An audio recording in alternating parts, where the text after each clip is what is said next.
ప్రభును రక్షకుడైన యేసుక్రీస్తు పరిశుద్ధ కలిగిన నామములో ఈ ఆరాధనకు కూడి వచ్చిన మీ అందరికీ నా యొక్క హృదయపూర్వకమైన వందనాలండి. అందరికి వందనాలు. మంచిది. పోయిన ఆదివారము ఏ వాక్యం చెప్పుకున్నాం చెప్పండి. పోయిన ఆదివారం ఏ వాక్యం ధ్యానించాము? సంఘములో నీ స్థానము ఎక్కడ అనే అంశం మీద విన్నాం కదా. మరి సంఘములో 2 స్థానాలు ఉన్నాయి కదా. ఒకటి మొదటి స్థానము, రెండవది కడపటి స్థానం అని మనం విన్నాం. మొదటి స్థానంలో మనం ఉండాలనుకుంటే ఏమి చేయాలో మనం విన్నాం. మొదటి స్థానంలో ఉండాలి అనుకుంటే ఏం చేయాలంట? మొదటిగా సమయాన్ని పాటించాలంట. రెండవది పరిచారకులుగా ఉండాలి. మూడవది దేవుని కొరకు, సంఘం కొరకు సాక్షులుగా నిలబడాలి. నాలుగవది ఇంటి వారి ఎదుట భక్తిని కనబరుచుకోవాలి. సంఘం ఎదుట భక్తిని కనబరుచుకోవాలని మనం 4 విషయాలు విన్నాం.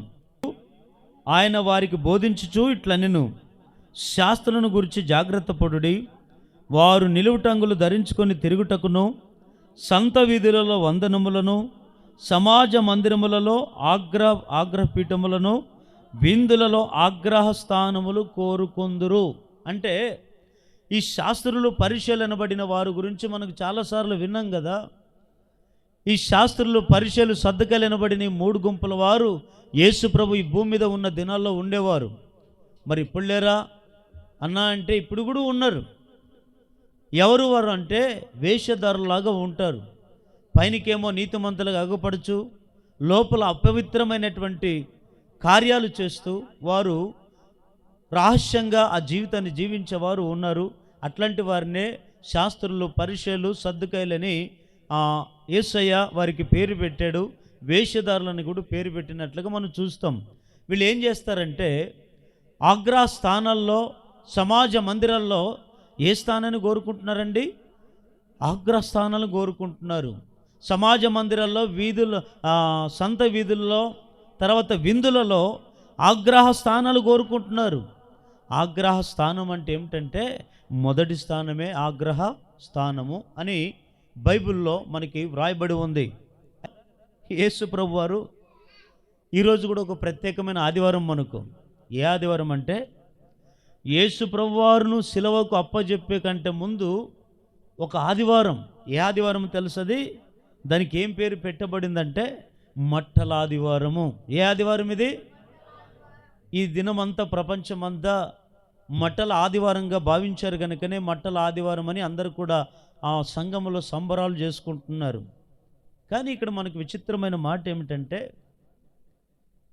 యేసు ప్రభు వారు ఒక ప్రాంతానికి వెళ్ళినప్పుడు శిష్యులందరం పిలిచి శిష్యులతో ఒక మాట అంటాడు. ఇదిగో ఆ పట్టణానికి వెళ్ళండి, గ్రామానికి వెళ్ళండి. ఆ గ్రామంలో ఒక గాడిద పిల్ల కట్టబడి ఉంది. ఎందుకు ఆ గ్రామంలో గాడిదను కట్టేశారు? ఎందుకు దానికి స్వేచ్ఛ లేదు అని మనం ఆలోచన చేస్తే, ఎందుకు దానికి కట్టబడి ఉంది అని మనం ఆలోచన చేస్తే అండి, మనుషుల ముందు గాడిదకి విలువ అంటే లేదండి. గాడిదకి విలువనే లేదు. ఎందుకు అంటే చాలామంది ఎవరైనా చిన్న తప్పులు ఏదో చిన్నగా ఏదో తెలియక మాటలు ఏదో అట్లా మాట్లాడారనుకోండి, ఏ గాడిద అట్లా అంటామనమా? ఎందుకు గాడిదని పోలుస్తాము అంటే ఆ గాడిదకి బుద్ధి జ్ఞానం. ఆ మధ్య మీకు 3 రకాల గాడిదల గురించి చెప్పాను, గుర్తుందా? ఓ 2 సంవత్సరాల కింద చెప్పాను. 3 రకాల గాడిదలు కూడా 3 రకాలు ఉన్నాయి. ఒకటి కంచర గాడిద, అది ఎట్లుందో దాని గురించి నేను చెప్పాను. తర్వాత అడవి గాడిద గురించి చెప్పాను. తర్వాత ఊరు గాడిద గురించి కూడా చెప్పాను. అయితే ఈ గాడిదలు 3 రకాలుగా బైబిల్లో మనకు కనబడిన ఒక్కొక్క గాడిదకు ఒక్కొక్క స్వభావం ఉంటుంది. కానీ ఈ గ్రామంలో గాడిదను కట్టేశారు. గాడిదను కట్టేసిన దాన్ని యేసు ప్రభు వారు అంటారు, శిష్యులారా మీరు ఆ గ్రామానికి వెళ్ళండి. ఆ గ్రామంలో వెళ్ళగానే మీరు వెళుతున్న ఆ దారిలోనే ఆ మార్గంలోనే ఒక గాడిద కట్టబడి ఉన్న గాడిద కనబడుతుంది. దాన్ని విప్పి నా దగ్గరికి తోలుకొని రండి అని చెప్పాడు.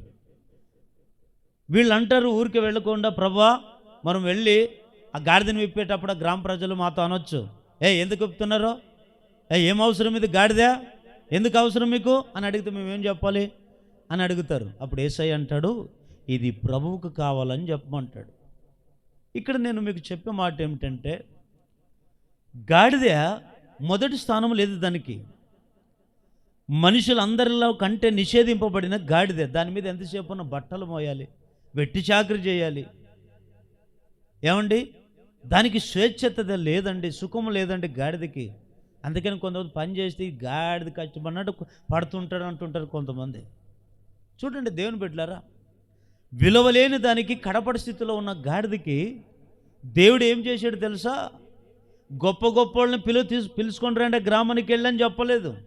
లేదా ఆస్తులు అంతస్తులు కలిగిన వారు, అందచందలు కలిగిన వారిని వెళ్ళి తీసుకొని రండి నా దగ్గరికి తోలుకొని రండి అని చెప్పలేదు. విలువలేని గాడిదకి విలువనివ్వడానికి ఆ గాడిదని తీసుకొని రండి అని చెప్పాడు. ఎందుకో తెలుసా? ఆ గాడిద జీవిస్తున్న విధానమే కడపటి స్థానము. ఆ కడపటి స్థానంలో ఉన్న గాడిదకి మొదటి స్థానం ఇవ్వాలనేది దేవుని కోరిక.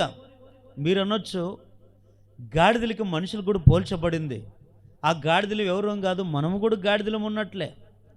మనులు కూడా సాతాను అనేవాడు సంఖ్యలు బంధించాడు, కట్లు వేసి కట్టాడు కాళ్ళకు చేతులకు. విశ్వాసంలో బలపడకుండా, రక్షణ మార్గంలోనికి మనం రాకుండా, దేవుని సన్నిధికి రానియకుండా, శోధనలు అనే బాధలు, కష్టాలు, కన్నీళ్ళు అనే ఈ శోధనలు, ఇవన్నీ కూడా సాతాను మనల్ని ఏం చేశాడు తెలుసా? ఆత్మీయతలో ఎదగనీయకుండా మనకు కాళ్ళకు చేతులకు కట్లు వేయలేదు, కానీ హృదయానికి కట్లేశాడు. అంటే ఎంతసేపు ఉన్న శరీర కోరికలు, ఎంతసేపు ఉన్న లోకపు ఆశల్లో పడిపెట్టేట్లుగా మనుషులకి ఆ కట్లు వేశాడు. అందుకే కొంతమంది ఏం చేశారు తెలుసా? కట్లలో బంధింపబడిన వారు విడుదల పొందలేకపోతున్నారు. కానీ మన ప్రభువైన అయిన యేసుక్రీస్తు వారు ఈ మట్ల ఆదివారం రోజున దేని మీద ఊరేగాడు తెలుసండి? గాడిద మీద. విలువలేని కడపడి స్థితిలో ఉన్న గాడిదని తీసుకొని రాగానే కట్లు విప్పుతున్నప్పుడు గ్రామ ప్రజలు వచ్చారు. ఏయ్, ఎందుకు విప్పుతున్నారో, ఏమవసరం గాడితో మీరు అంటే, లేదు లేదు ఇది మాకు ప్రభువుకు కావాలన్నాడు, అందుకే దీన్ని ఉప్పి కట్లు విప్పి తీసుకొని పోతామన్నాడు. కట్లు విప్పేవాడు ఎవరో తెలుసా? సేవకుడు. కట్లు కట్టినవాడు ఎవడో తెలుసా? సాతాను. కట్లు ఎట్లా విప్పుతున్నాడు? వాక్యం ద్వారా సేవకుడు విప్పుతాడు. విప్పబడిన నీకు స్వేచ్ఛత వస్తుంది. అప్పుడు ప్రభు అయిన యేసయ్య సన్నిధికి నువ్వు రాగలిగితే అప్పుడు నీకేం చేస్తా తెలుసా? కడపటి స్థితిలో ఉన్న నిన్ను మొదటి స్థానంలోని నిన్ను నీ కుటుంబాన్ని ఘనపరచునుగాక. తీసుకొచ్చారండి, కట్లు విప్పి తీసుకొచ్చారు ఆ గాడిద మీద. ఈయన అనొచ్చు, వాస్తవంగా గాడిద మీద ఎవరైనా ఊరేగాలని అనుకుంటారా? గాడిద మీద ఎవరైనా ఎక్కాలనుకుంటున్నారా? మా ముండే వీధిలోకి ఒంటె వచ్చింది. ఆ ఒంటె చూశారు లేదా? ఎంతమంది చూశారు? చేయొద్దండి, ఎంతమంది చూశారు? ఇంకెవరు? అందరూ చూసినాం. ఆ ఒంటె వస్తే మా బ్లెస్ అనింది, డాడీ నేను ఎక్కుతా అనింది. ఆయన అడిగా, అన్న ఈ పాప ఆశ తీర్చన్నా అన్న, ఒంటె ఎక్కుతుంది అంటన్నా. 20 రూపాయలు అన్నాడు. 20 రూపాయలు 30 రూపాయలు ఇస్తానని ఎక్క అన్న. ఈడన్నాడు, నేను కూడా ఎక్కుతాను అట్లేదు అన్నాడు. ఇద్దరు ఎక్కండి అన్న. ఎక్కిచ్చారు. నేను అంటాను, ఎవరైనా ఒంటెల మీద ఎక్కాలని ఆలోచన చేస్తారు, లేదా గుర్రాల మీద ఎక్కాలని ఆలోచన చేస్తారు. గాడిద మీద కూర్చోవాలని ఎవరికైనా ఆశ ఉంటుందండి? ఎవరికి ఆశ ఉండదు. గాడిదని సాకేది ఎవరు అంటే సాకులవాడు.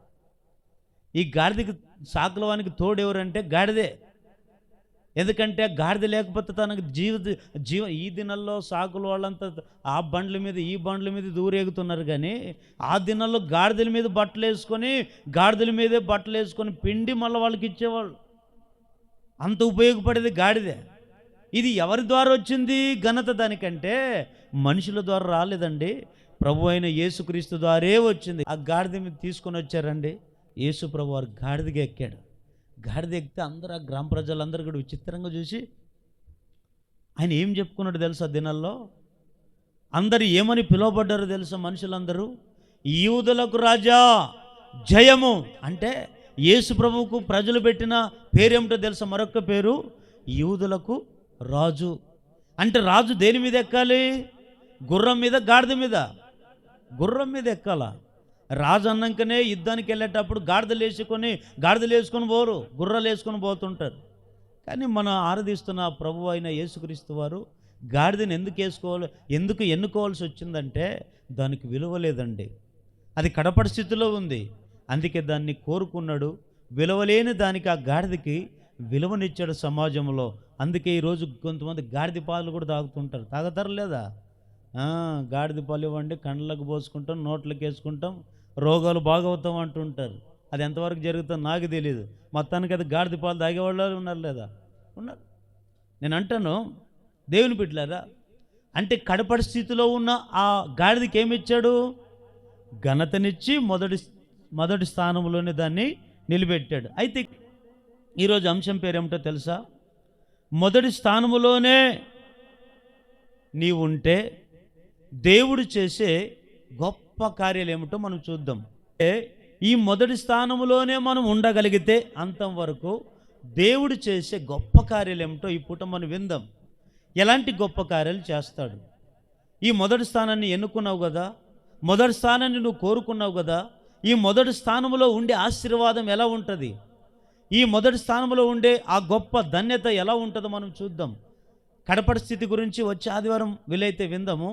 ఈ మొదటి స్థానంలో ఉండే ఆశీర్వాదం ఏమిటి? ఆ ఆశీర్వాదం, ఆ గొప్ప కార్యాలు నీ జీవితంలో ఎలా చేస్తాడు, ఎలాంటివి చేస్తాడో ఒక 3 విషయాలు చూడండి. మొట్టమొదటి మాట చదవండి. యోబు గ్రంథము 8వ అధ్యాయము 7వ వచనం.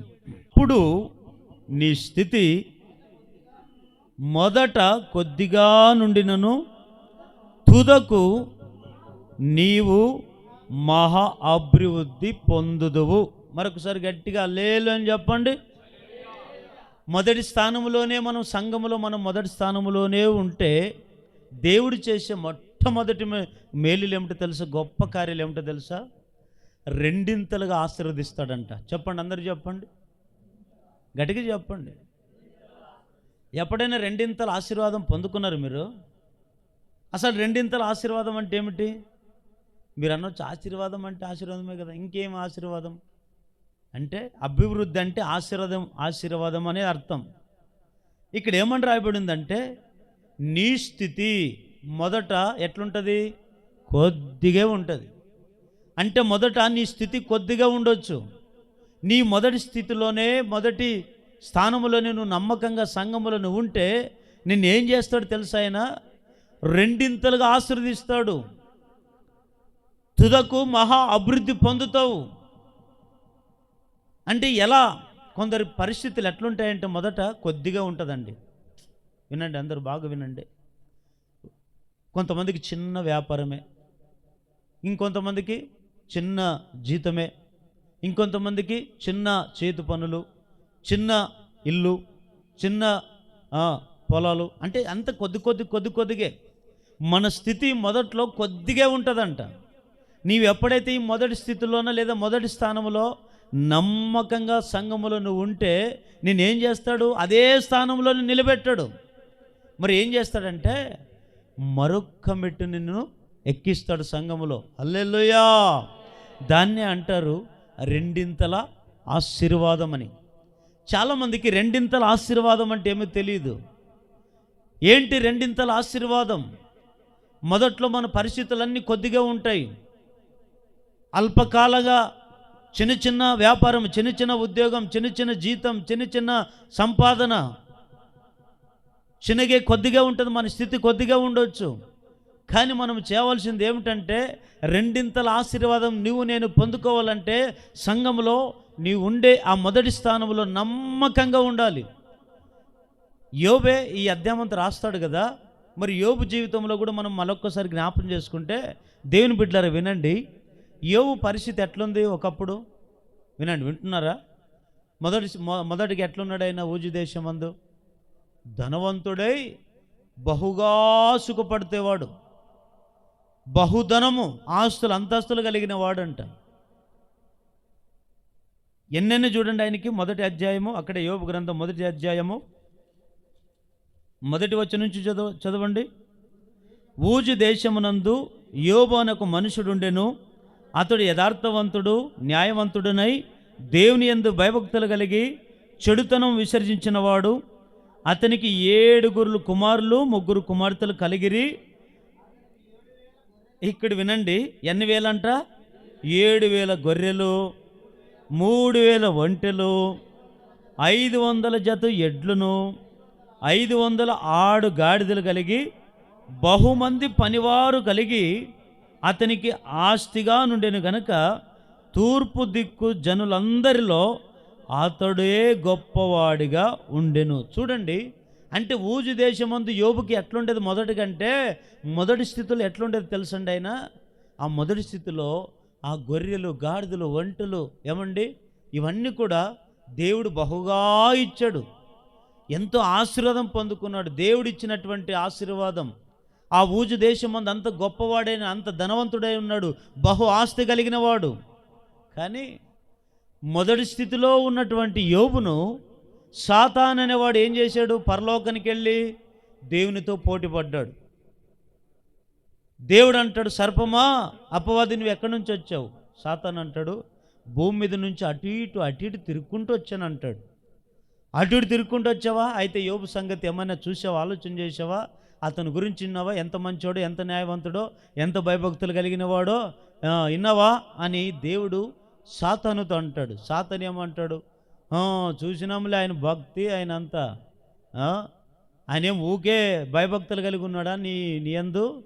ఆయనకి అని కలిగిన సమస్త ఆస్తికి నువ్వేమేసావు? చుట్టూ కంచె వేసావు. అందుకే దేవుడు అని నేను గోలుస్తున్నాడు. ఒకవేళ అదే కంచె తీసేయి, న్యాయంగా బతకడేమో చూద్దాం, భయభక్తులు కలిగి ఉంటాడేమో చూద్దాం అని దేవునితోనే వాదోపవాదం పెట్టుకుంటాడు సాతాను. దేవుడు అంటాడు, అపవాది నువ్వేమి చేయాలనుకుంటే అజ్జయ్, యోబును ఆరోగ్యం పెడతావా, హింసిస్తావా, శోధనలు పెడతావా, ఆటంకపరుస్తావా, అవమానిస్తావా, ఎన్ని రకాలైన శోధించే కుటుంబాన్ని, కానీ ఒకటి మాత్రం నేను నీ చేతికి అప్పగించను అంటాడు. ఏమిటి? ప్రాణం తీసే అధికారం నీకు లేదు. నువ్వు రోగం పెడతావా పెట్టు, శోధిస్తావా శోధి, అవమానపరుస్తావా తృణీకరిస్తావా, ఎంతగా ఇబ్బందులు కొలుములో పెట్టు. సరే చూస్తా. నేను అనుకుంటే యోబు నోటి ద్వారా నిన్ను దేవుడు లేడనే స్థితికి తెప్పిస్తానని పందెం కట్టుకొని వచ్చాడు. యోబు కుటుంబానికి వచ్చాడండి. యోబు అంతవరకు సంతోషంగా ఉన్నారు. అన్నదమ్ములు, అక్క చెల్లెళ్ళు, స్నేహితులు, బంధువులు అందరూ ఉన్నారు ఆ ఇంట్లో. ఇల్లంతా ఎక్కడ చూసినా మనుషులే. ఏమంటే అంత ధనవంతుడు. నా అన్నవాళ్లే కాదనుకునే వాళ్ళు వచ్చి యోబు దగ్గర ఉన్నారు, అక్కడే తిన్నారు, అక్కడే ఉన్నారు. కానీ ఎప్పుడైతే ఈ అపవాది యోబు ఇంట్లోకి వచ్చాడో, వచ్చిన వెంటనే ఎప్పుడైతే దేవుడు ఆ చుట్టూ కంచె, యోబు కుటుంబానికి ఉన్న కంచె తీసేశాడో, వెంటనే ఆ ఇంట్లోకి వచ్చాడండి. ఆ ఇంట్లోకి వచ్చిన వెంటనే కుమారులు చచ్చిపోయారు, ఇంకా కుమార్తెలు చచ్చిపోయారు, ఒంటెలు, గాడిదలు, సమస్తం ఆస్తి అంతా కోల్పోయాడు.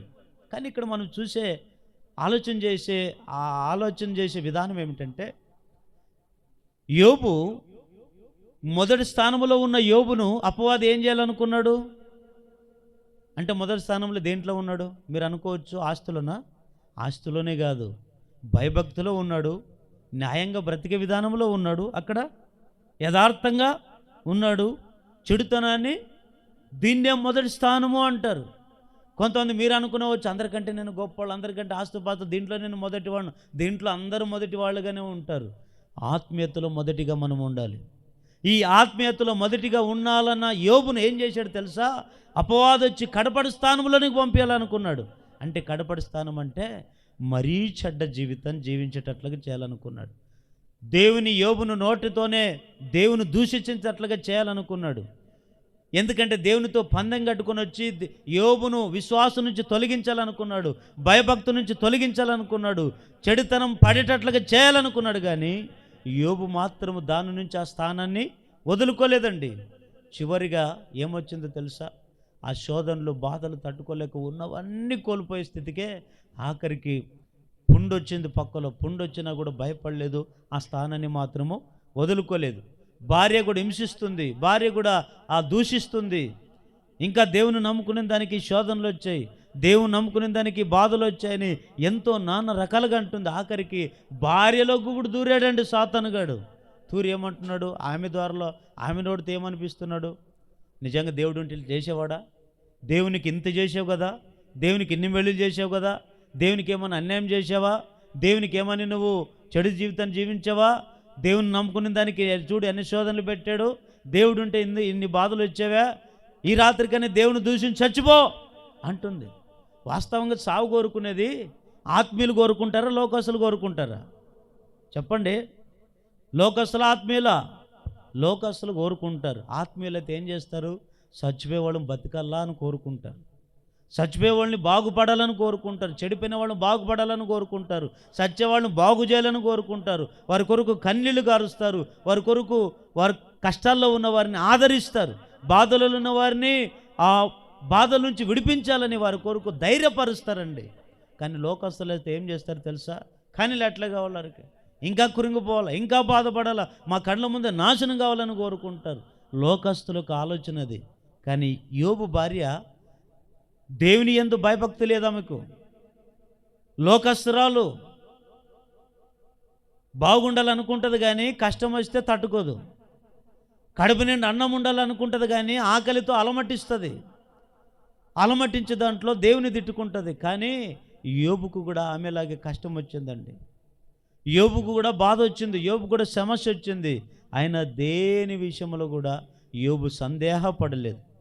నోటి మాట దగ్గర కూడా పాపం చేయలేదంటే అక్కడే 22వ వచనం చదవండి. ఈ సంగతులలో ఏ విషయమందును యోబు ఏ పాపమును చేయలేదు, దేవుడు అన్యాయము చేసినని కూడా. చూడండి ఎంత గొప్ప విశ్వాసం కదా యోబుకి. ఆ మొదటి స్థానంలో ఉన్నటువంటి ఆయన ఇదంతా నేను ఇంతవరకు దేవుడు నాకు ఇచ్చాడు కదా, మరలా దేవుడు అన్యాయం చేశాడు అనుకుంటే నాదేం భక్తి అనుకున్నాడండి యోబు. అందుకే సహించాడు కష్టాలను. కన్నీళ్ళు వచ్చినా సహించాడు.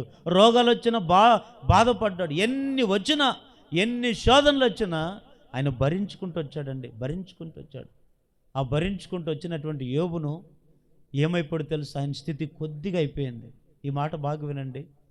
గొప్పగా ఉన్న ఆస్తి స్థితి ఎక్కడికి వచ్చింది? రాను రాను రాను రాను స్థితి దిగజార్చుకునే స్థితికి వచ్చాడు. వచ్చినటువంటి ఆయన ఒంటెలు గాడిదలన్నీ పోయి ఆఖరికి అడుక్కునే స్థితికి వచ్చాడు. అయ్యా ఒక 5,000 అప్పు ఇస్తావా? అయ్యా కొన్ని వేలు డబ్బులు ఇస్తావా? 1000 రూపాయలు డబ్బులు ఇస్తావా అని అడుక్కునే స్థితికి వచ్చేసాడండి. ఎందుకంటే అప్పుడు ఉన్నప్పుడు అన్నీ ఎవరిని అడగలేదు. ఇతరులకు పంచిపెట్టాడు, ఇతరులకు సాయం చేశాడు, విధవరాలను ఆదుకున్నాడు, అనాథలకు తండ్రిగా ఉన్నాడు, అందరికీ సహకారిగా ఉన్నాడు. అట్లాంటి ఆయనకి ఆఖరికి అడుక్కునే స్థితికి వచ్చాడు. స్థితి కొద్దిదే స్థితి. ఆఖరికి ఏమైపోయాడు తెలుసండి? నమ్మకంగా ఉన్నాడు. కానీ ఎక్కడ దేవుని తిట్టుకోలేదు, దేవుని మీద అసూయపడలేదు, దేవుని మీద వేరే రకంగా సనుక్కోలేదు, కొనుక్కోలేదు. ఆఖరికి అతను ఉన్న స్థితిని ఏం చేశాడు తెలుసా? మహాభివృద్ధి పొందేటట్లుగా నా దేవుడు చేశాడు యోబు కుటుంబాన్ని. గట్టిగా హల్లెలూయా చెప్పండి. అప్పుడు పరీక్షింపబడ్డాడు. కొన్ని సంవత్సరాలు పరీక్షింపబడిన తర్వాత అప్పుడు ఏం చేశాడు తెలుసా? మరలా అపవాది దేవుని దగ్గరికి వెళ్ళి, అయ్యా నువ్వు అన్నట్లుగానే యోబు గొప్పోడు, నువ్వు అన్నట్లుగానే యోబు మంచి భక్తపరుడు, నువ్వు అన్నట్లుగానే యోబు న్యాయవంతుడు, నువ్వు అన్నట్లుగానే యోబు యథార్థపరుడు, నీతిమంతుడు, చెడుతనాన్ని విసర్జించాడు, దీంట్లో పాస్ అయిపోయాడు. నేను ఎంత ఆయన్ని దిగజార్చాలనుకున్నాను కానీ ఆయన ఆస్తిని దిగజార్చాను కానీ ఆయన ఆత్మీయత నేను దిగజార్చలేకపోయాను. నిజంగా ఆయన భక్తుడని ఏ అపవాది అయితే శోధించాలని దిగజార్చాలనుకున్నాడో అపవాది వెళ్ళి దేవునితో చెప్పాడు. అప్పుడు ఏం చేశాడు తెలుసా? యోబును చదవండి. ఇప్పుడు యోబు గ్రంథం 42వ అధ్యాయము, యోబు గ్రంథము 42వ అధ్యాయము 12వ వచనం నుంచి చదవండి.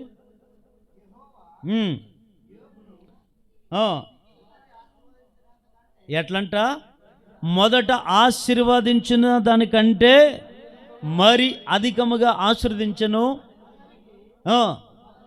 ఇక్కడ బాగా వినండి. ఒకప్పుడు 7,000 14,000 గొర్రెలు కదా. అప్పుడు ఎన్ని ఉన్నాయి? 7,000 ఉన్నాయి. ఇప్పుడు ఒంటెలు ఎన్ని వచ్చాయి?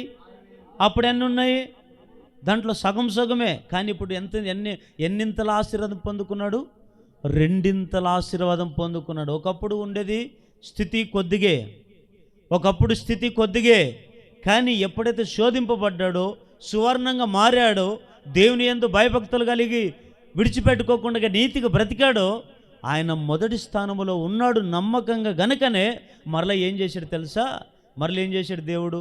మొదట ఆశీర్వదించిన దానికంటే ఎన్నింతలుగా ఆశీర్వదించాడు? రెండింతలుగా ఆశీర్వదించడం మొదలుపెట్టాడు. గట్టిగా హల్లెలూయా చెప్పండి. అప్పుడు చూడండి, మరియు అతనికి 7 కుమారులు 3 కుమార్తెలు. మరలా డబల్ ఆశీర్వాదం. ఆశీర్వాదం అంటే ఏమిటో తెలుసండి? మనం ఏదో సంపాదించుకున్నాం, తిన్నాము, ఉన్నాము, కష్టపడ్డాము, రూపాయి 2 రూపాయలు పెట్టుకున్నాము. ఇది భౌతికమైన ఆశీర్వాదం. ఇది కాదు. పర సంబంధమైన ఆశీర్వాదం కొరకు నువ్వు ప్రాకులాడితే భూ సంబంధమైన ఆశీర్వాదముతో పాటు ఏమిస్తాడు? పర సంబంధమైన ఆశీర్వాదం కూడా నీకు ఇస్తాడు. భూ సంబంధమైన ఆశీర్వాదము అడగకపోయినా నీకు అన్ని ఇస్తాడు.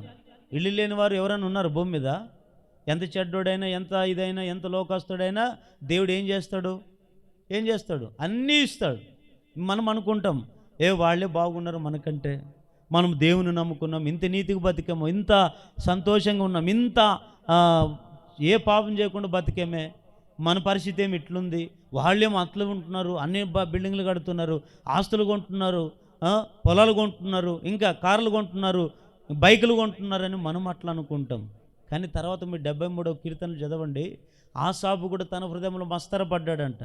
నేను ఇంత భక్తి కలిగి ఉన్నాను, దేవుడు నన్ను ఎందుకు ఆశీర్వదించట్లేదే?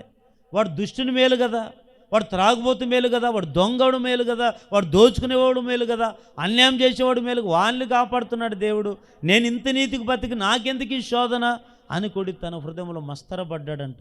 పడుతూ మరలా తను అనుకున్నాడు, నేను అనుకున్న ఆలోచన కరెక్ట్ కాదు. ఈ దుష్టుల కాలము కొద్ది దినములే ఉంటాయి. తుదకు వాళ్ళు ఏమైపోతారు? పాతాళానికి దిగిపోతారు. కానీ నేనైతే కొన్ని దినాల శ్రమలు, కొన్ని దినాలే ఆటంకాలు, కొన్ని దినాలు రోగాలు, కొన్ని దినాలే ఈ బాధలు అని చెప్పుకొని అయినా ఈ లోకంలో ఈ శోధన నుంచి జయిస్తే మళ్ళా నేను పరలోకంలో దేవుని సింహాసనం మీద గొప్పగా నేను నిలిచి ఉంటానని తనలో తాను అనుకొని ఆ మాట ప్రార్థన చేస్తాడు. నిజంగా చాలామంది రెండింతల ఆశీర్వాదం పొందుకునే స్థితిలో లేరు. కొంతమందిని మొదటి స్థానంలో నిలబెడతాడు దేవుడు. మొదటి స్థానంలో నువ్వు ఉండు, నిన్ను మరలా రెండింతలుగా ఆశీర్వదించానని దేవుడు కోరుకుంటే మనం ఏం చేస్తాము? మొదటి స్థానంలో ఉన్నదాన్ని పోగొట్టుకొని ఏ స్థానంలోనికి వెళ్ళిపోతాము? కడిపడి స్థానంలోకి వెళ్ళిపోతాము. ఆ కడిపడి స్థానంలో వెళ్ళిపోయిన పరిస్థితి ఏమవుతుందో తెలుసా? అది వచ్చేవారు విందాం. కానీ ఇక్కడ మొదటి స్థానంలో మనం చేయాల్సింది ఏమిటంటే, ఈ యోబును మొదట ఆశీర్వదించిన దానికంటే రెండింతలుగా ఆశీర్వదించాడు. గట్టిగా హల్లెలూయా చెప్పండి. నా దేవుని బిడ్డలారా, ఈ మధ్యాహ్న కాల సమయంలో దేవుడు మనకు చెప్పే మాట ఏమిటో తెలుసా? నీ స్థితిని చూసి నువ్వు బాధపడొద్దు. ఒకరిని సంపాదన తక్కువ ఉండొచ్చు, అప్పులు ఎక్కువ ఉండొచ్చు, నీవు కష్టార్జితం కొద్దిగా ఉండొచ్చు, ఖర్చులు ఎక్కువై ఉండొచ్చు, లేకపోతే అనేక రకాల శోధనలు నీకు ఎదురైపోవచ్చు. ఎలాగ నా పరిస్థితి, ఎలాగ నా కుటుంబం గడుస్తుంది, నా పిల్లల్ని ఎలాగ పోషించుకోవాలి, లేదా ఈ చిన్న ఉద్యోగంలో ఎట్లా బతకాలి, చిన్న చేతి పనులు ఎట్లా బతకాలనే కొన్నిసార్లు కృంగిపోయిన అనుభవాలు కూడా మన జీవితంలో ఉండొచ్చు. కానీ మన స్థితిని ఎప్పుడు తక్కువ చూడొద్దు. ఆ మొదటి స్థానంలో నువ్వు నమ్మకంగా ఉన్నట్లయితే నీ మొదటి స్థానాన్ని దేవుడు మరలా రెండింతలుగా ఆశీర్వదించునుగాక. కానీ ఇక్కడ ఒకటి చేయాలి, అక్కడే ఫెయిల్ అయిపోతున్నారు కొంతమంది. రెండింతలుగా మనం ఆశీర్వదించాలంటే ఒక్క పని చేయాలి. మనం ఏ పని చేయాలన్నా అని మీరు అనొచ్చు. ఆ పని చేయక కొంతమంది కడపడి స్థానంలోకి వెళ్ళిపోయారు. ఎందుకు రెండింతల ఆశీర్వాదంతో నింపబడలేరు? రెండింతల ఆశీర్వాదం వారి జీవితంలో లేదంటే కొంతమంది కడపడి స్థితిలోకి ఎందుకు వెళ్ళిపోయారంటే, రెండింతల ఆశీర్వాదం పొందుకోవాలంటే ఒక పని చేయాలి. ఏ పని చేయాలి మనం అంటే, చదవండి హెజ్కేలు గ్రంథం 44వ అధ్యాయం 30వ వచనం. హెజ్కేలు గ్రంథం 44వ అధ్యాయం 30వ వచనం చదవండి గట్టిగా. ఎవరన్నా మీ ప్రతిష్టార్పణలన్నిటిలోనూ తొలుచూలు వాటన్నిటిలోనూ ఏమంట? మొదటివియు ప్రథమ ఫలములన్నిటిలోనూ మొదటియు యాజకులగును మీ కుటుంబములకు ఆశీర్వాదం కలుగునట్లు మీరు ముందుగా పిసికిన పిండి ముద్దను ఎవరికి ఇవ్వాలంట? ఇప్పుడు సంఘంలో నువ్వు మొదటి స్థానంలో ఉన్నావు, రెండింతల ఆశీర్వాదం ఎందుకు నీకు పొందుకోవట్లేదంటే, నువ్వు మొదటి స్థానంలో రెండింతల ఆశీర్వాదం ఎందుకు నువ్వు పొందుకోవట్లేదంటే, నీవు చేయవలసింది ఒకటి చేయట్లేదు. ఆ రెండింతల ఆశీర్వాదము దేవుడు ఎప్పుడో దీవించాలనుకుంటున్నాడు, కానీ దాన్ని కోల్పోతున్నావు.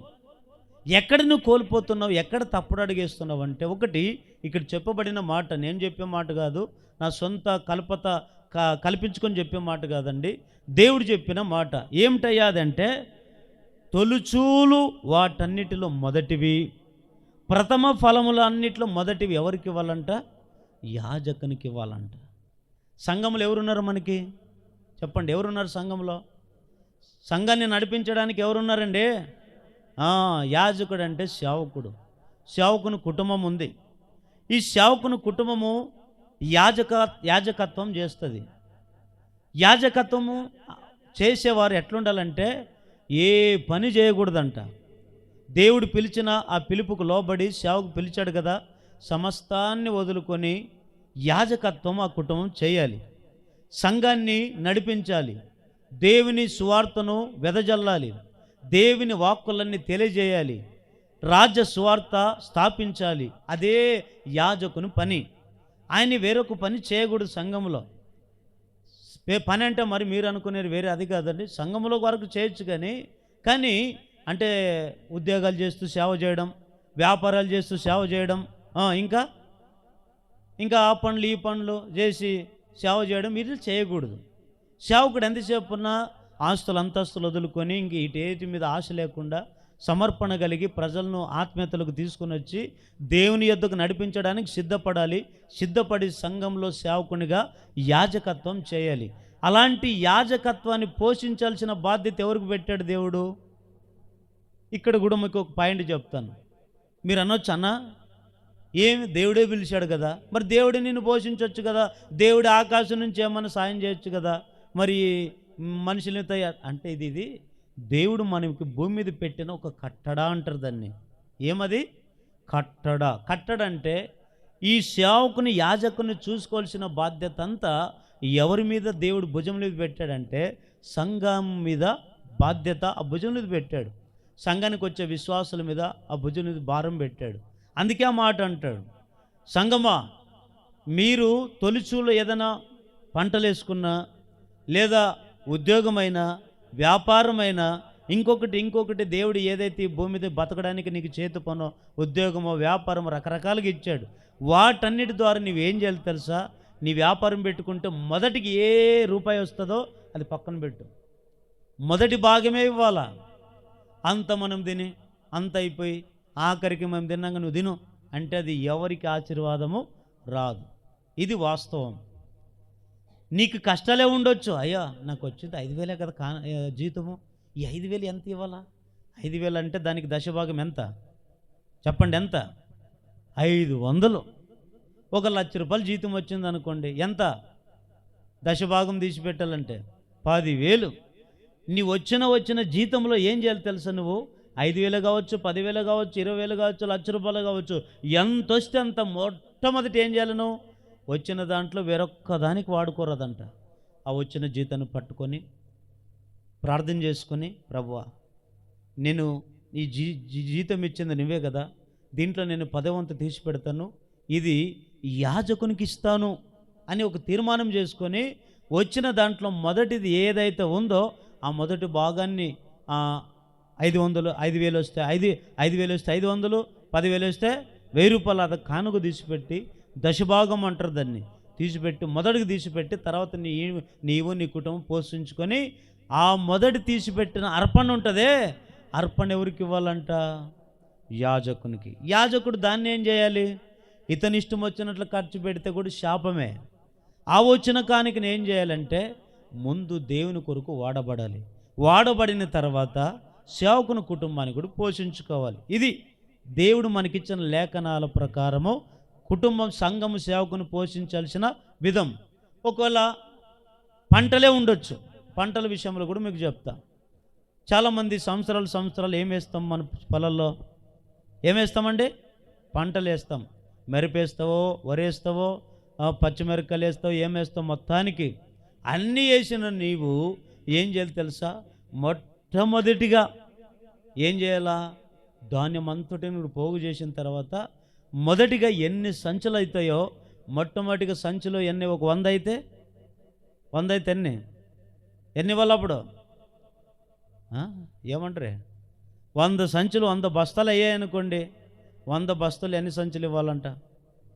10 అమ్మో చచ్చిపోతాం కదా ఇంకా 10 సంచులు అంటే ఒబ్బో ఇంక ఎన్ని డబ్బులు వచ్చేది తెలియదు.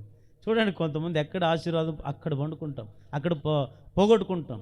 ఆ 10 సంచులంతా తీసిపెట్టాలంట. తీసిపెట్టి అప్పుడు దాన్ని సంఘానికి ఇవ్వాలి, యాజకునికి ఇవ్వాలి. లేదా నువ్వు తినే అంతేందుకంటే మాకు పొలాలు లేవండి అవి లేవనుకుంటే కనీసం నువ్వు చేసుకుంటావు కదా, చేసుకునే దాంట్లోనైనా అక్కడ ఏమని రాయబడింది? ముందుగా పిసికిన పిండె ముద్ద. ఇప్పుడు కొంతమంది పిడికిలి బియ్యం తీసి పెడుతుంటారు, వంట చేసేటప్పుడు ఆ పిడికిలి బియ్యం రోజు అది కాదు. ఏం చేయాలి తెలుసా? ముందుగా నీ పంటలు పండించిన ధాన్యంలో ఒక సంచో 2 సంచులు తీసిపెట్టి యాజకునికి, అయ్యా అన్నం లేకపోతే బతకలేం కదా, ఇది తీసుకోండి. అట్లా ముద్ద ఏదైనా సరే ముద్ద తీసిపెట్టి అట్లాగే ఇచ్చిన దాని అర్పణ ఎట్లుండాలి? ఇచ్చే అర్పణ కూడా మొదటిగానే ఉండాలి. ఆ మొదటి అర్పణ ఎవరిది? యాజకునిది. ఆ యాజకునికి నువ్వు ఇచ్చి పోషించాలి. అప్పుడు నువ్వేం పొందుకుంటావంటే 2 ఆశీర్వాదం పొందుకుంటావు. ఆ 2 ఆశీర్వాదం పొందుకోగలిగితే మరలా నువ్వు దేవుని యొక్క ఆశీర్వాదం పొందుకొని ముందుకు కొనసాగుతావు. గట్టిగా హల్లెలూయా చెప్పండి. కానీ ఈరోజు బైబిల్లో చాలామంది అనుసరించారు అట్లా. మనమేం కొత్త కాదు ఇది. బైబిల్లోన ఎవరు? అవ్వాదం కుమారులు ఎవరు? కయీను, ఏబేలు. కయీనంత అర్పణ ఎట్లా ఇచ్చాడు తెలుసా? ఇక్కడ మీకు విచిత్రమైన ఒక మర్మం చెప్పుదునా? 2 కుమారులు కదా, 2 అర్పణ తెచ్చాడు దేవునికి. 2 ఇచ్చారు లేదా? 2 ఇచ్చారు. మరి కయీను అర్పణ తీసుకున్నాడా, ఏబేలు అర్పణ తీసుకున్నాడా? ఏబేలు అర్పణ ఎందుకు తీసుకున్నాడు, కయీను అర్పణ ఎందుకు తీసుకోలేదంటే చదవండి అన్నమాట. ఆదికాండము 4వ అధ్యాయము 3వ వచనం, 2వ వచనం చదవండి. 2వ వచనం, తర్వాత ఆమె అతని తమ్ముడగు ఏబేలు కనెను. ఏబేలు గొర్రెల కాపరి, కయీను భూమిని సేద్యపరచువాడు. కొంతకాలమైన తర్వాత కయీను పొలము పంటలో కొంత యెహోవాకు అర్పణ తెచ్చెను. ఇక్కడ చూడండి, ఏబేలు కూడా తన మందలో ఈ తొలిచూలంటే అంటే ఇప్పుడు కయీను ఏమిచ్చాడు? కయీను కూడా అర్పణ ఇచ్చాడు. ఎట్లిచ్చాడు? తనకు సంపాదించిన దాంట్లో ఇవ్వాలంటే ఇచ్చాడు. ఇతనికి క్రమం లేకుండా ఇచ్చాడు. కయీను నిబంధన అనుసరించుకోకుండా అర్పణ ఇచ్చాడు. ఏబేలు ఎట్లిచ్చాడు? పుట్టిన దాంట్లో తొలిచూలు అంటే మొదట గొర్రెపిల్లి పుట్టినా మేకపిల్లి పుట్టినా మొదటగా పుట్టిన దాన్ని పుట్టినట్టుగానే ఎక్కడ తెచ్చిచ్చేవాడు? మందిరానికి, యాజకునికి ఇచ్చేవాడు. అందుకే ఏం చేశాడు దేవుడు? ఏబేలు అర్పణ అంగీకరించాడు, కయీను అర్పణ త్రోసివేశాడు. ఎందుకంటే నిబంధన లేకుండా, క్రమం లేకుండా అర్పణ సంఘములు ఇయ్యకూడదు. నిబంధన క్రమంతో కలిగిన అర్పణ దేవుని సన్నిధికి ఇస్తే దేవునికి అంగీకారమైనటువంటి అర్పణ తీసుకున్నప్పుడు ఏం చేశాడు? అక్కడ ఏం చేశాడు? కయీను అతని అర్పణ ఆయన లక్ష్య పెట్టలేదు. కయీనుకు మిక్కిలి కోపం వచ్చి అతడు ముఖము చిన్నబుచ్చుకొనగా యెహోవా కయీనుతో ఇటు చూడండి. తర్వాత విషయం ఏమిటంటే కయీను అర్పణ ఎందుకు తీసుకోలేదంటే క్రమం లేకుండా మొదటి ఇయ్యలేదంట, ఏదో ఇయ్యాలన్నట్టుగా ఇచ్చాడు. ఏబేలు ఏమిచ్చాడు? దేవుని నిబంధన అనుసరించాడు. దేవుని యొక్క ఆజ్ఞను అనుసరించి మొదటి తొలిచూలు పుట్టిన దాన్ని ఇచ్చాడంట సంఘానికి. అందుకే ఏబేలును 2 ఆశీర్వదించాడు. అది చూడలేకే అన్నకేమొచ్చింది?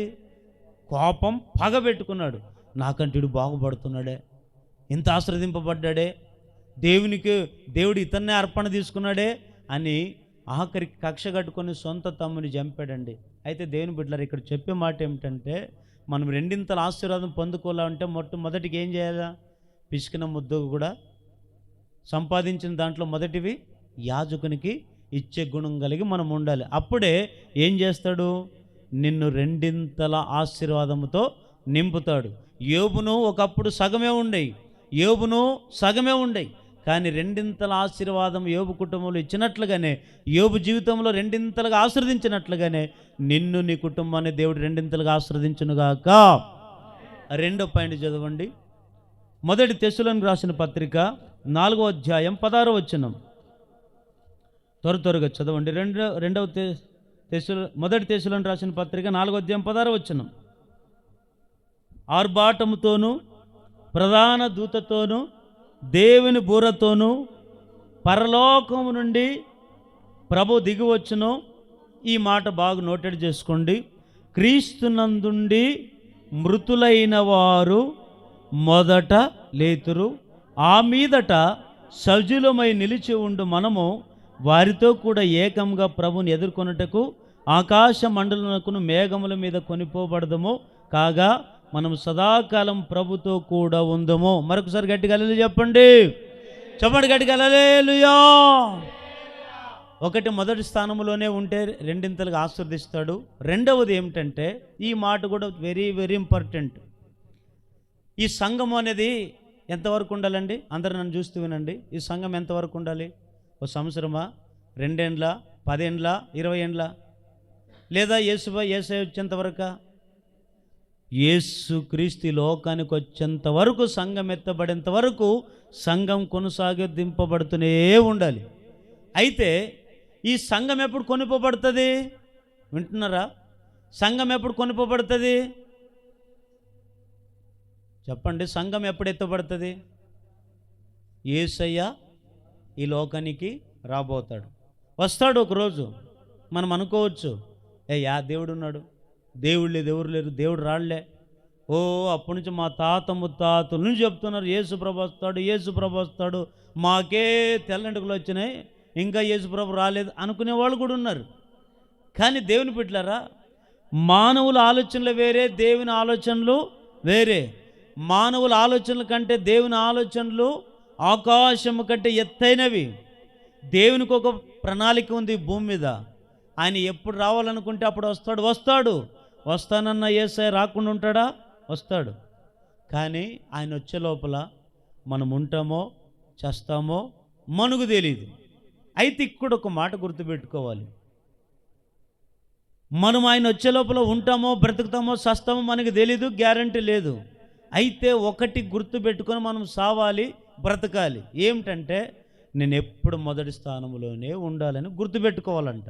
ఈ మొదటి స్థానంలో, సంఘములో మొదటి స్థానంలోనే ఉండాలంట. ఈ మొదటి స్థానంలో ఉంటే ఏమవుతుంది అంటే, అక్కడ మర్మం ఏమిటో తెలుసా? మొదటి స్థానంలో ఉన్న నీవు క్రీస్తును ధరించుకొని ఉంటావు. మొదటి స్థానంలో ఉన్న నీవు రక్షణ భాగ్యం పొందుకొని ఉంటావు.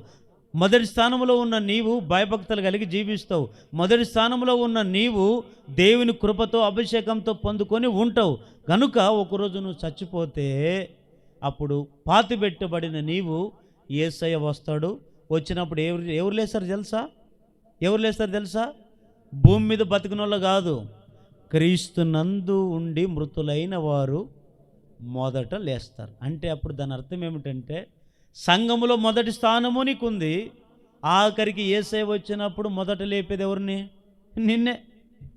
ఇప్పుడు మీకు ఇంకా అర్థమయ్యేటట్లు చెప్పాలంటే, మనకు పిల్లలు ఉంటారు, 4-5 మంది పిల్లలు ఉంటారంటే, కుమారులు ఉన్నారనుకోండి.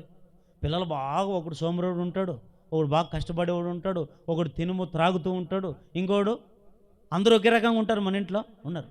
అప్పుడు తండ్రిగా ఏం చేస్తాడు? బాగా పండుకున్న వాళ్ళ దగ్గరికి వెళ్ళి ఇంకా పెద్దోని చూస్తాడు, వీడు బుద్ధివంతుడు, చెప్పిన మాట వింటాడు అనుకుంటాడు.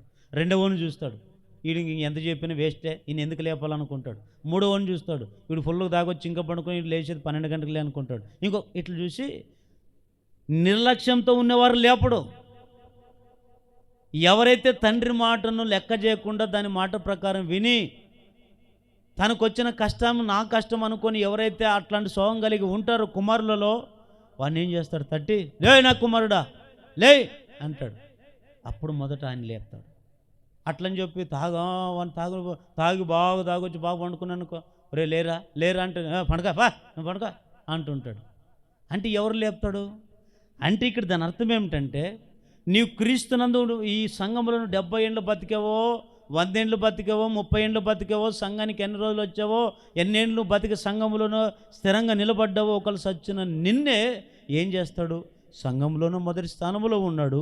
యేసయ్య రాకడలో వచ్చినప్పుడు మొట్టమొదటిగా నిన్నే లేపుతాడు. ఎందుకు నిన్ను లేపుతాడంటే మొదటి స్థానంలో ఉన్న నీవు ఏం ధరించుకున్నావు? క్రీస్తును ధరించుకున్నావు. అందుకని క్రీస్తు నందుండి వారు మొదట లేస్తారు.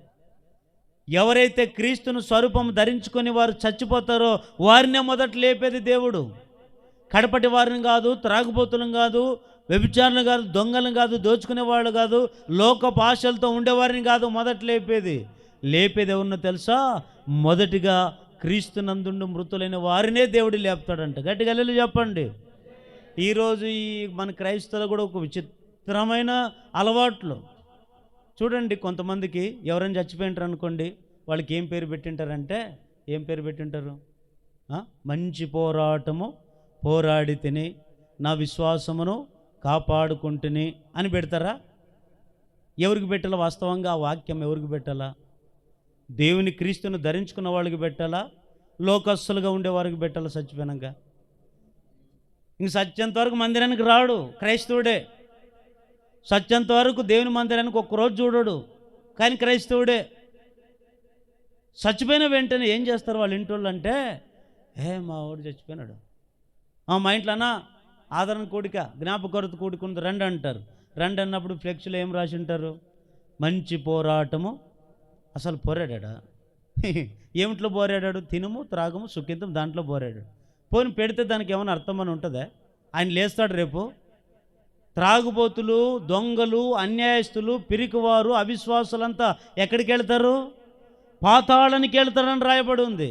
కానీ మనవాళ్ళు ఏం చేస్తారంటే, క్రీస్తు అని పేరు పెట్టుకుంటే సరిపోతుందండి. క్రీస్తు ఇంటి మీద పెట్టుకోవడం కాదు, మన హృదయంలో పెట్టుకోవాలి.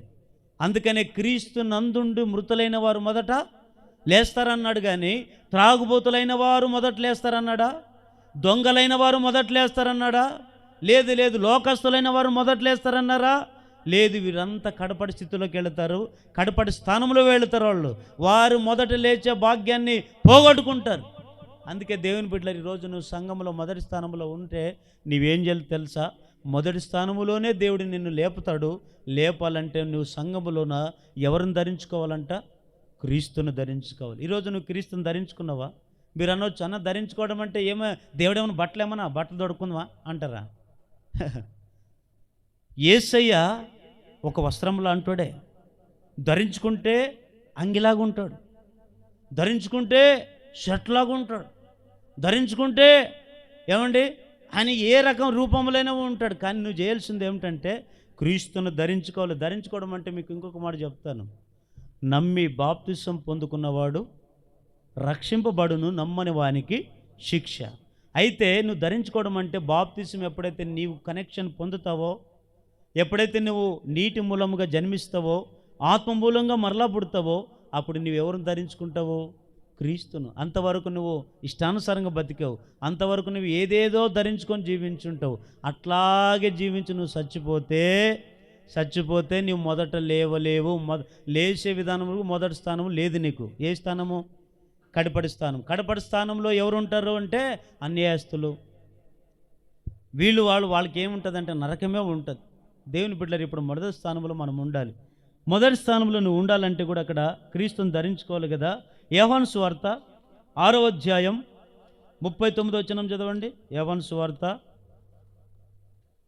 6వ అధ్యాయం 39వ వచనం, త్వరగా 6వ అధ్యాయం 39వ వచనం.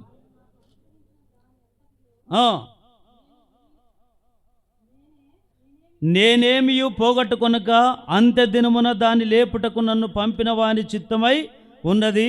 కుమారుని చూచి ఆయన యందు విశ్వాసముంచి ప్రతి వాడును నిత్య జీవం పొందుటయే నా తండ్రి చిత్తము. అంత్య దినమున నేను వానిని లేపుదును. గట్టిగా హల్లెలూయా చెప్పండి. అంత్య దినముల్లో నేను మొదటి స్థానంలో ఉన్నవాడిని ఏం చేస్తాడు? లేపుతాడు. అంత్య దినాలంటే ఏమి చెప్పండి? అంత్య దినాలంటే ఏమి? కడవరి దినాలు, ఆఖరి దినాలు. ఇప్పుడు మనం ఏ దినాల్లో ఉన్నామండి? అంత దినాల్లో ఉన్నాం, ఆఖరి దినాల్లో ఉన్నాం. ఎట్లయ్యా ఇదంటే యేసుప్రభు వారు ఏమంటాడు? అంత దినముల యందు మీకు అపాయమైన కాలములు వస్తాయి.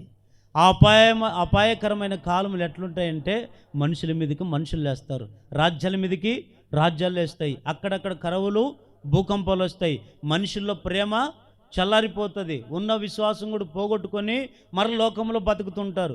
ఇదే అంత్య దినాల్లో జరిగే సంఘటనలు.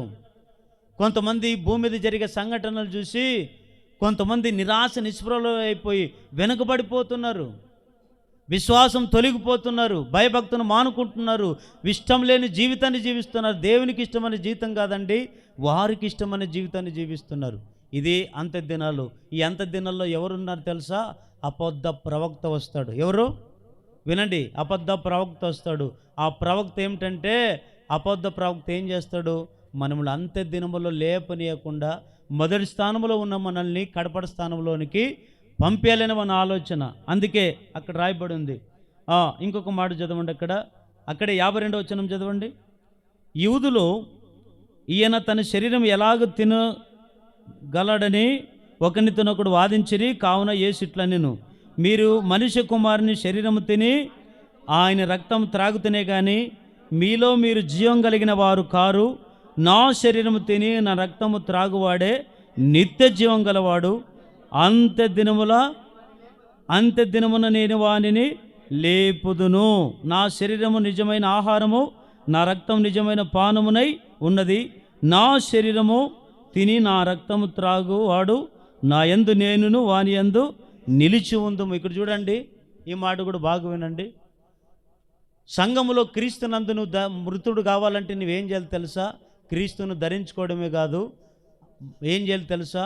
ప్రభు బలలో చేవేయాలి. ఏం చేయాలి? ఆయన శరీరము అంటే కొంతమంది రొట్టె తింటారు. రొట్టె దేనికి సాదృశ్యము? యేసయ్యకి శరీరం సాదృశ్యం. ద్రాక్షరసం తాగుతారు. ద్రాక్షరసం దేనికి సాదృశ్యము? యేసయ్య రక్తానికి సాదృశ్యం. నువ్వు బతికినంతకాలం మొదటి స్థానంలో ఉన్న నీవేం చేయాలి తెలుసా? శరీరం తినేవాడిగా నువ్వు ఉండాలి, రక్తం త్రాగేవాడిగా ఉండాలి. ఈ శరీరం తింటున్నావు, యేసయ్య రక్తంతో కడగబడి రక్తాన్ని తాగుతున్నావు.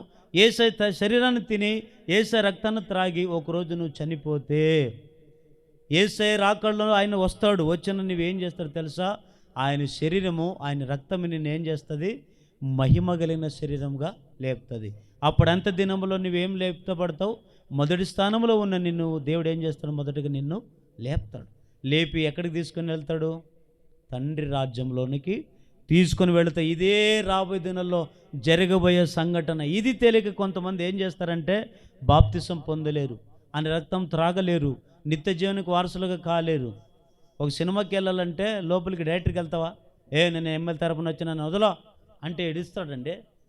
నువ్వు ఎమ్మెల్యే నీ ఇంట్లో వరకు చూసుకో, వీడు ముందు ఏం తీసుకో, టికెట్ తీసుకో అని టికెట్ తీసుకుంటే టికెట్ చూపిస్తే లోపలికి వదులుతాడు. అంతెందుకో ఏదైనా బస్సులో ప్రయాణం చేయాలంటే ఏం చూపించాలా? ఏం తీసుకోవాలా? టికెట్ తీసుకోవాలంటే ఏం అర్పించాలా? కాసులు ఇస్తే కానీ టికెట్ రాదు. అంటే ఇప్పుడు మనము దేవుని రాజ్యం చేరడానికి కాసులు అవసరంలే, డబ్బులు అవసరం లేదు. ఆ టికెట్ ఏమిటో తెలుసా? బాప్తిసం తీసుకొని రక్షణ పొంది ఆయన శరీరానికి సాదృశ్యమైన రొట్టెను, రక్తానికి సాదృశ్యమైన ద్రాక్ష రసాన్ని త్రాగితే చాలు. మొదటి నిన్ను ఏం చేస్తాడు? అంత్య దినములంతా దేవుడు ఏం చేస్తాడు? నిన్ను లేపునుగాక.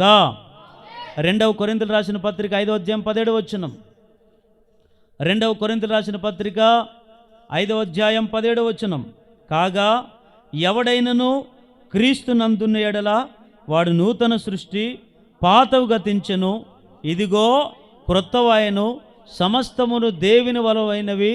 ఆయన మనలను క్రీస్తు ద్వారా తనతో సమాధానపరచుకొని ఆ సమాధానపరచు పరిచర్య మనకు అనుగ్రహించెను. 2 సార్లు గట్టిగా లేలు చెప్పండి. ఇప్పుడు ఏం చేయాలి తెలుసా? పాతవి మనలో గతించాలి, మనలో ఏం పుట్టాలి? క్రొత్తవి. పాతవి గతించాలంటే మనలో కొత్తవి రావాలంటే ముందు ఏం చేయాలి? మనలో పాతవి పోవాలి. ఈ ఎండాకాలంలో ఎండాకాలం వచ్చిందా లేదా? మనకి వచ్చిందా లేదా? వచ్చింది. ఏ చెట్టునన్నా చూడండి ఎట్లా కనపడుతుంది.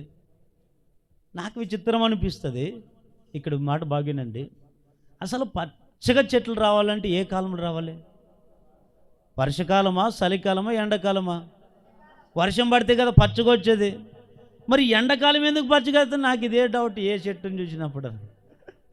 నాకు అనిపిస్తుంది. అంటే నాకు గ్రహించింది ఏమిటంటే, ఈ ఎండ దేనికి సాదృశ్యం అంటే శ్రమలకు సాదృశ్యం.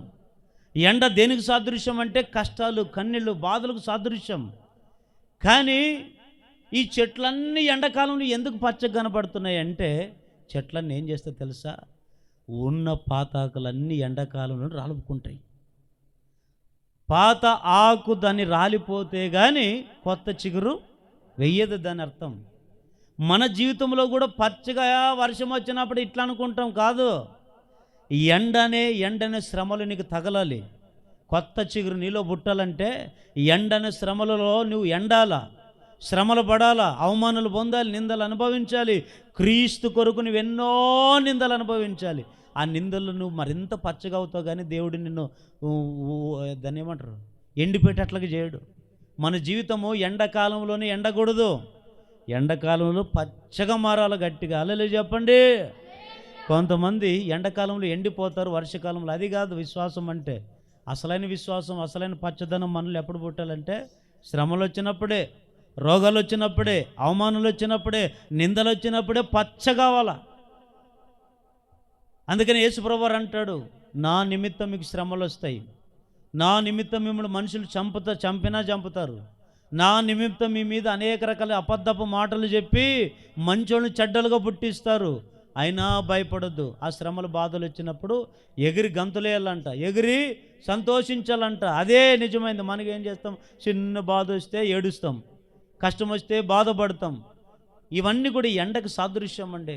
కానీ చెట్లు అంటండి మనలాగా బాధపడేవి కాదు. ఆ ఎండాకాలంలోనే ఉన్న పాత ఆకులు అన్నీ రాలపుకుంటాయి, కొత్త చిగురేస్తాయి, లోకానికి పచ్చగా కనపడతాయి. గట్టిగా హల్లెలూయా చెప్పండి. అందుకని ఇప్పుడు మనం ఎట్లా అయిపోవాలి, మనలో పాత స్వభావం అంతా పోవాలి, కొత్త స్వభావం మనలో పుట్టాలి. అందుకని పాతవి గతించెను, కొత్తవి. పౌలు గారు అంటాడు, నేను వెనుకున్న వాటిని మరిచి ముందున్న వాటి కొరకు వేగిరపడతాను అంటాడు. ఎందుకు? పాతవి ఇడిచిపెట్టండి, పాత జ్ఞాపాలు వదిలిపెట్టండి. ఒకప్పుడు పాపులమే, ఒకప్పుడు అన్యాయస్తులమే, ఒకప్పుడు దొంగలమే, ఒకప్పుడు లోకములో విచ్చలు బతికిన వాళ్ళమే, లోకానికి చెడ్డవాళ్ళమే కనబడవచ్చు. కానీ వాటన్నిటిని పక్కన పెట్టండి, వాటన్నిటి మర్చిపోండి. ఇప్పుడు మన గమ్యం అంతా ఏమిటి, మన గురి అంతా ఏమిటి? క్రీస్తు వైపే ముందుకు సాగి పోవాలి. పౌలు గారు కూడా అదే అంటాడు, నేను ఒకప్పుడు దౌర్భాగ్యుణ్ణి, హింసకుణ్ణి, హానుకరుణ్ణి, నాయంత దౌర్భాగ్యుడి భూమి మీద ఎవరు లేడు అంటాడు. చూడండి, పౌలు గారి కంటే పాపాత్మలు మనం కాదు, పౌలు గారి కంటే అన్యాయస్తులు మనం కాదు, పౌలు గారి కంటే బూతు మాటలు మాట్లాడేవాళ్ళు మనం కాకపోవచ్చు. కానీ ఆయన అంటాడు, నాలాంటి ఘోరమైన పాపనే దేవుడు క్షమించాడు, మిమ్మల్ని క్షమించలేడా? చూడండి, నా దేవుడు క్షమిస్తాడు. అయితే దేవుని బిడ్డలారా, ఇక్కడ ఒకే ఒక మాట మనము జ్ఞాపం చేసుకుందాం. సంఘములో నువ్వు మొదటి స్థానములో ఉండాలి. మొదటి స్థానంలో నువ్వు ఉండాలి అంటే కూడా నువ్వేం ధరించుకొని ఉండాలి? క్రీస్తును ధరించుకొని ఉండాలి. క్రీస్తును ధరించుకొని ఉన్న నువ్వు చనిపోతే మొదటి నిన్నేం చేస్తాడు? యేసుప్రభు రాకల్లో మొదట స్థానములో ఉన్న నిన్ను నా దేవుడు లేపుతాడు, తన రాజ్యంలోనికి తీసుకుని వెళ్ళునుగాక. మొదటిగా ఒక మాట చదవండి, చివరికి ఇంకొక మాట చదవండి. ఎన్ని పాయింట్లు చెప్పాను? 2 పాయింట్లు చెప్పాను, చివరికి ఒక పాయింట్. మొదటి కొరింథీయులకు రాసిన పత్రిక 9వ అధ్యాయము, అక్కడే మొదటి కొరింథీయులకు రాసిన పత్రిక 9వ అధ్యాయం 24 వచ్చును, 9:24. చివరిగా, పందెపు రంగమందు పరిగెత్తు వారందరూ పరిగెత్తుదురు గాని ఒక్కడే బహుమానము పొందునని మీకు తెలియదా? అటువలే మీరు బహుమానం పొందునట్టుగా పరుగెత్తుడి. గట్టిగా హల్లెలూయా. మొదటి స్థానంలో ఉంటే దేవుడు చేసే గొప్ప కార్యాలు ఏమిటో తెలుసా? మొదటగా 2 ఆశీర్వదిస్తాడు. రెండవది, యేసయ్య రాకడలో అంత్య దినాల్లో దేవుడు మొదటిగా ఉన్నవారినే లేపుతాడు. మూడవది ఏం చేస్తాడు తెలుసా? నీకు బహుమానం ఇస్తాడు. ఏం చేస్తాడు చెప్పండి? మరొక మాట చెప్పండి. బహుమానం. బహుమానం అంటే ఏమిటి? బహుమానం అంటే వినండి, పరిగెత్తేటప్పుడు ఎంతమంది పరిగెత్తారండి? అందరు నన్ను చూసి తినండి, అందరు ఈ మాట బాగా శ్రద్ధగా ఆలకించండి, అందరూ నన్ను చూసి వినండి. ఇప్పుడు పరుగు పందెం పెడతారండి. పరుగు పందెం పెట్టినప్పుడు ఎంతమంది నిలబెడతారు? వరుసగా 10 మంది 20 మందిని వరుసగా నిలబెట్టి, ఒక ఆయన ఉంటాడు, రెడీ 1 2 3 ఆయన లోపల ఏం చేయాలి? పరిగెత్తాలి. పరిగెత్తి కానీ బహుమానం వచ్చేది ఎంతమందికి? లైన్లో నిలబడిన 20 మందికి వస్తారా? లైన్లో ఉన్న 10 మందికి ఇస్తాడా? కాదు, ఒక్కడు గెలుచుకున్నంత ఆనందం, వానికి ఉన్నంత బహుమానం రెండో స్థానం ఉండదు, మూడో స్థానం మరలా ఉండదు. ఆయనకున్నంత విలువ మరొకరికి లేదు. పల్లెటూరులో కదా, మనందరూ పల్లెటూరు భాషే కదా, అక్కడంతా వాతావరణం కదా. ఎద్దుల పండుగ జరుగుతుందా లేదా? జరుగుతున్నప్పుడు కొంతమంది గ్రామాల్లో ఏం చేస్తారంటే బాగా పరుగు పందెం, పరిగెత్తు. నేను ఒకసారి చిన్న కాలేజ్ చదివేటప్పుడు మా ఊర్లో పరుగు పందెం పెడితే నేను కూడా వెళ్ళా, పోటుగాడని అక్కడ నేను కూడా వెళ్ళాను పరుగు పందెం వెళ్ళడానికి. నా వయసు అంతా వెళ్తే ఎక్కడ నిలబెట్టారంటే మా ఊరేమో దూరం, ఎక్కడ విద్యానగర్ దగ్గర పొలాలు నిలబెట్టి అందరికంటే మధ్య నిలబడి, నేను 8 పర్సన్ అని నిలబెట్టి ఈయన మధ్య నుండి ఒక ఆయన ఉఫ్ అని శీలేశాడు. పరిగెత్తు. ఒక ఆయన ఇంతలా ఉన్నాడు, ఇంతలో వాడు పరిగెడుతున్నాడు అంటాడు. నేను ఆయన చూసి కూసా అన్న అంటున్నాడు ముందుకెళ్తున్నాడు, పడిపోయాడు. ఇంకొకటి చూసా, రాడు బక్కుకున్నాడు, ఆయన పడిపోయినాడు.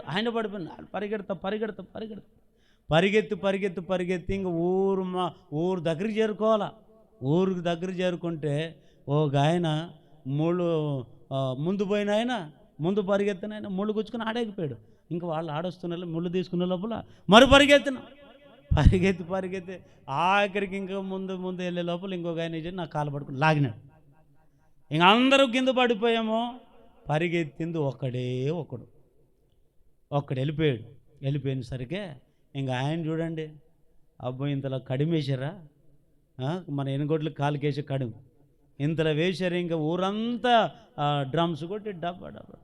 నేను ఎందుకు ఈ మాటలు చెప్తున్నానంటే, మనం అందరం ఇప్పుడు లైన్లో ఉన్నాం.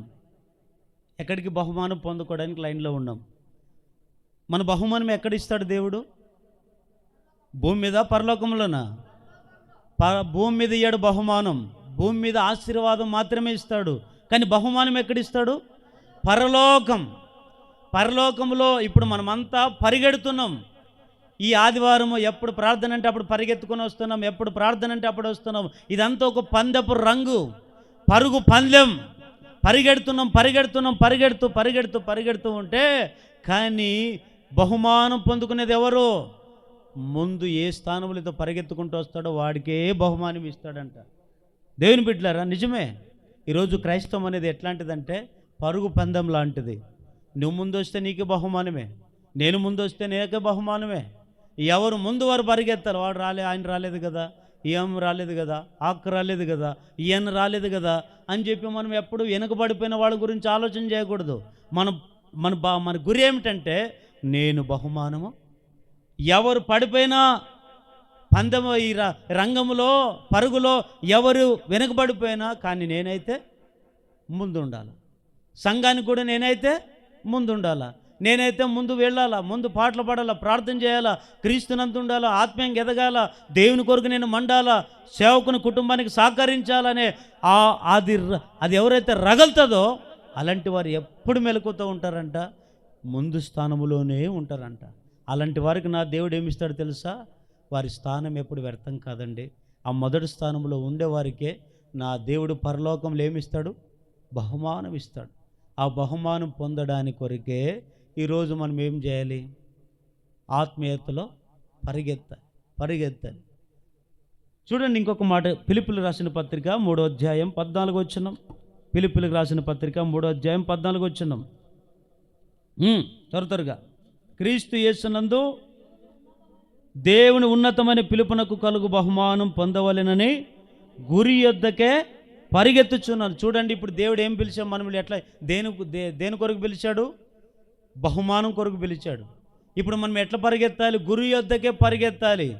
దేని బిడ్డ, ఈరోజు మీ గురి ఏమిటి? ఎంతసేపు ఉన్నా ఏం కట్టుకోవాలి, ఏం తినాలి, ఇదేనా గురి? ఎంతసేపు ఉన్నా ఇంకో లోకపాశలని మీ గురి? ఉద్యోగాలే మన గురి, ఇంకోటైనా మన గురి? ఇది కాదు మన గురి. ఇవన్నీ కూడా తొలగిపోయే ఒకరోజు మన గురి ఏమిటంటే దేవుడు మనల్ని పిలిచాడు, ఆయన బహుమానం పొందుకోవడానికే మన గురి. పౌలు గారు అంటాడు, నా మట్టుకు బ్రతుకుటే క్రీస్తే, చావైతే అదే ఆయన గురి.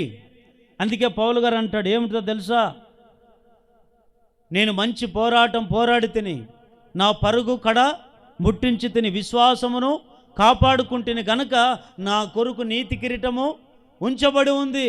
కిరీటం అంటే అదొక బహుమానం. పరలోకంలో కొన్ని కిరీటాలు దేవుడు ఇస్తాడు. మొదటి స్థానంలో ఉన్న వాళ్ళకి ఒక కిరీటం ఇస్తాడు, రెండవ స్థానంలో ఉన్న వారికి ఇంకో కిరీటం. ఇట్లాగైతే మొదటి స్థానంలో ఉండే బహుమానమే గొప్ప బహుమానం. పరలోకంలో కూడా ఎట్లాంటి బహుమానాలు ఉన్నాయో తెలుసండి. నీతి కిరీటం ఉంది, జీవపు కిరీటం ఉంది, ఇంకా రకరకాల కిరీటాలు ఉన్నాయి. ఈ కిరీటాలన్నీ కూడా పొందుకోవడానికే, ఆ బహుమానం పొందుకోవడానికే మనమందరము మొదటి స్థానంలో ఉండుముగాక. గట్టిగా ఆమేన్ చెప్పండి. హెబ్రీయులకు రాసిన పత్రిక 11వ అధ్యాయం 24వ వచనం. హెబ్రీ 11:24వ వచనం.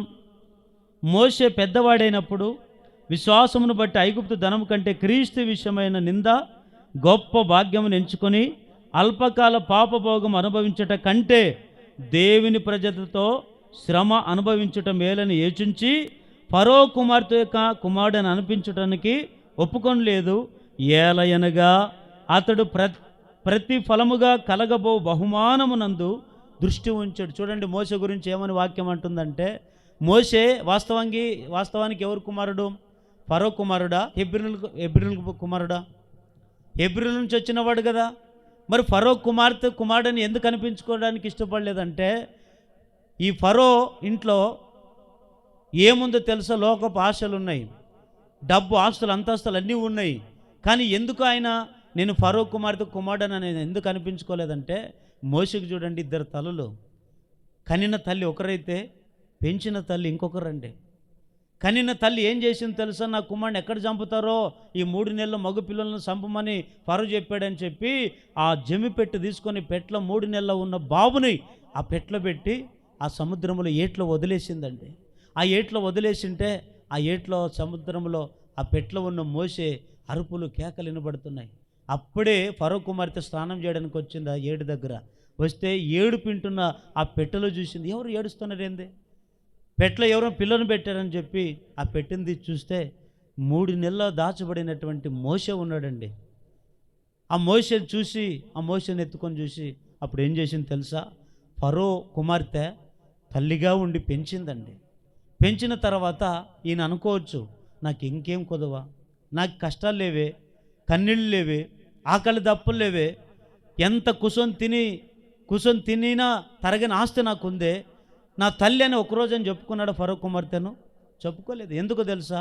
సుఖభోగాలు అనుభవించట కంటే నా దేవుని ప్రజల ఎదుట వారు పడుతున్న బాధల్లో కూడా నేను కూడా పడడం, ఈ నింద నాకు చాలా గొప్పది.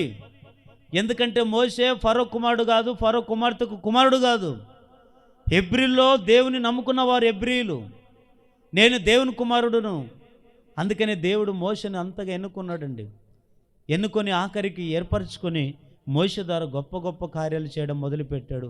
కానీ సుఖానికి ఎప్పుడు కోరుకోలేదు, బాధలనే కోరుకున్నాడు, నిందలనే కోరుకున్నాడు, శ్రమలే నాకు మేలు అనుకున్నాడు.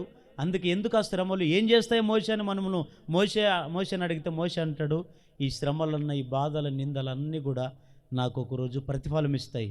నాకేం కలుగుతుంది? బహుమానము కలుగుతుంది. ఆ బహుమానం దేవుని యొద్ద నుండి కలుగుతుంది. కనుకనే ఈ నిందలు, ఈ శోధనలు నాకు అవసరం. దేవుని బిడ్డలారా, కష్టపడకపోతే ప్రతిఫలం ఏది రాదు. కష్టపడకపోతే ఉద్యోగం, పని చేయకపోతే జీతం రాదు.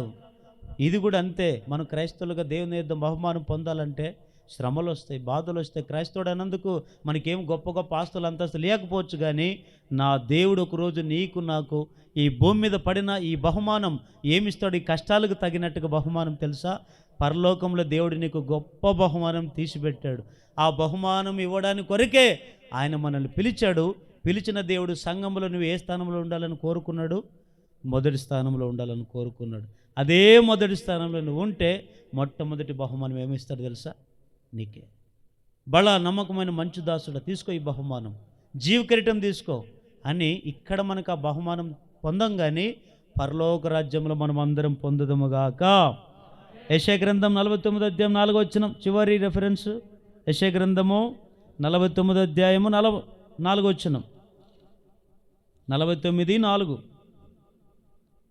విశ్వాసఘాతుకులారా, నా యొద్దకు ఎవడును రాలేడని నీ ధనమునే ఆశ్రయముగా చేసుకొనుచున్నదానా. చదవండి. నీ లోయలో జనులు ప్రవహించుచున్నావని నీవెలా లోను గురించి అసహ్యపడుచున్నావు. ప్రభును సైన్యములకు యెహోవా ఇలాగు సెలవిచ్చుచున్నాడు, నేను నీ చుట్టూనున్న వారందరినీ నీకు భయము పుట్టించుచున్నాను. మీరందరూ శత్రుగెదురుగా తరమబడుదురు. పారిపోవని సమకూర్చి వాడొకడును లేకపోవును. చూడండి ఇక్కడ తర్వాత మీరు చదువుకోండి. యెషయా గ్రంథం 49:4 అంతా మీరు చదువుకోండి. ఇక్కడ శ్రమ పడిన వారికి, సంఘములో హింస పొందిన వారికి, నిందలు అనుభవించిన వారికి, వీరందరికీ దేవుడు పరలోకంలో ఏమిస్తాడంట? బహుమానం. అంటే ఇప్పుడు మొదటి స్థానంలో మనం ఉంటే ఏం పొందుకుంటాము చెప్పండి. అర్థమైందా ఇప్పుడు మీకు? అయిందా లేదా? అలేదా? పక్కన వాళ్ళు ఇట్లకి ఇచ్చండి, చెప్తాను. ఇట్లకి ఇచ్చుకున్నాండి, అప్పుడని మీకు మెలకు వస్తుందా? గట్టిగా వెళ్ళి చెప్పండి. ఇప్పుడు మొదటి వారం నుంచి చెప్పుకుంటూ మళ్ళీ ఒకసారి రిపీట్ చేస్తాను. పోయిన వారం ఏం చెప్పుకున్నాము? సంఘములో నీ స్థానము ఎక్కడ ఉండాలి? కడపడి స్థానమా, మొదటి స్థానమా? మొదటి స్థానం. మొదటి స్థానంలో ఉండాలనుకునే వారు ఏం చేస్తారు? సమయాన్ని సద్వినియోగం చేసుకుంటారు. రెండవది పరిచారకులుగా ఉంటారు. మూడవది దేవుని కొరకు, సంఘం కొరకు సాక్షులుగా నిలబడతారు. నాలుగవది భక్తిని కనబరుస్తారు కదా. అదే మొదటి స్థానంలో నువ్వు నమ్మకంగా ఉంటే దేవుడు ఏ మేలులు చేస్తాడు?